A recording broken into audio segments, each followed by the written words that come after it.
శ్రీకాకుళం జిల్లా పలాస ఎమ్మెల్యే గౌతు శిరీష 518 కోట్లతో అభివృద్ధి బాటలో నడిపించారని రాష్ట్ర trade corporation chairman Vajja Baburao అన్నారు. వెన్నుపోటు దినం పేరుతో మాజీ మంత్రి అప్పలరాజు తప్పుడు ర్యాలీలు చేస్తూ తప్పుడు కూతలు కూయిస్తున్నారని ఆయన విమర్శించారు. అభివృద్ధికి జరుగుతుంటే ఓర్వలేకపోతున్నారని, వెన్నుపోటు గురించి మాట్లాడే అర్హత అప్పలరాజుకు లేదని బాబురావు తెలిపారు.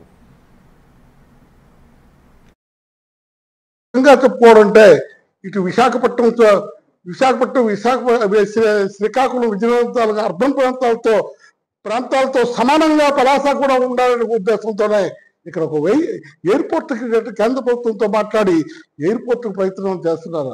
మన రామ్మోహన్ నాయుడు గారు, అలాగే మన శిరీష గారు అకుంఠిత దీక్షతో ఇక్కడ కార్యక్రమానికి ఇచ్చేస్తున్నారు. సర్వేగంగా హార్బర్ నిర్మాణం కోసం కూడా వాళ్ళు చేయాల్సిన ప్రయత్నాలు లేవు, అన్ని ప్రయత్నాలు కూడా చేస్తున్నారు. అదే కాకుండా ఎన్ని గ్రామీణ ప్రాంతాలు, ఇటు వజ్రగుత్తుల మండలం, నీవు పుట్టిన మండలానికి నువ్వేం చేశావు ఒక్కసారి చెప్పు. కూటమి ప్రభుత్వం ఏర్పడి 1 సంవత్సరం కాలం పూర్తవుతుంది. ఈరోజు మా నాయకులు ఎంతో పండుగ చేసుకోవాల్సిన దినము. ఎందుకంటే ఒక నరకాసురుడి పాలన నుండి రాష్ట్రం విముక్తి కలిగిందని చెప్పి మా పవన్ కళ్యాణ్ గారు పిలుపునిచ్చారు. దాన్ని మేము సంబరాలు చేసుకోవాలని అనుకుంటే ఈరోజు రాష్ట్ర వ్యాప్తంగా వెన్నుపోటు దినమని చెప్పి వైఎస్ఆర్సీపీ వాళ్ళు ఈరోజు ర్యాలీలు చేశారు. ఆ క్రమంలో పలాస నియోజకవర్గంలో అప్పలరాజు గారు ర్యాలీ చేస్తూ అనేక రకాలైన స్టేట్మెంట్లు ఇచ్చి వెన్నుపోటు దినమని వర్ణించారు. జగన్మోహన్ రెడ్డి గారు మీరు ఇచ్చిన హామీల్లో సిపిఎస్ 1 వీక్లో రద్దు చేస్తానని చెప్పి ఉద్యోగస్తులకి పొడిచిన పోటు చిన్నదండి.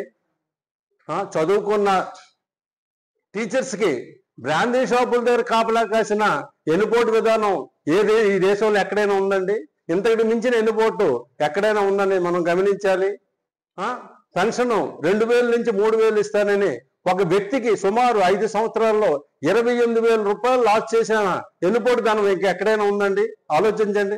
ఈ నాయకత్వానికి తెలిసి నేటికి సుమారు సంవత్సరం అవుతుంది.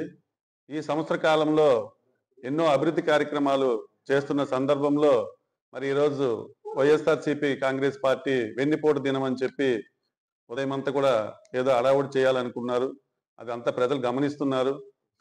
వెన్నుపోటు అనడానికి ఇక్కడ మంత్రిగా వ్యవహరించిన డాక్టర్ సీదిరి అప్పలరాజు గారు పొద్దుదిల్లు ఇవ్వకుండా ఆ రోజు ప్రజల్ని వెన్నుపోటు పోడ్చారు.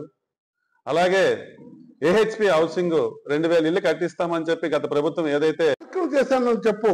అదే కాకుండా పలాస ప్రాంతానికి ఒక రకంగా చెప్పుకోవడం అంటే ఇటు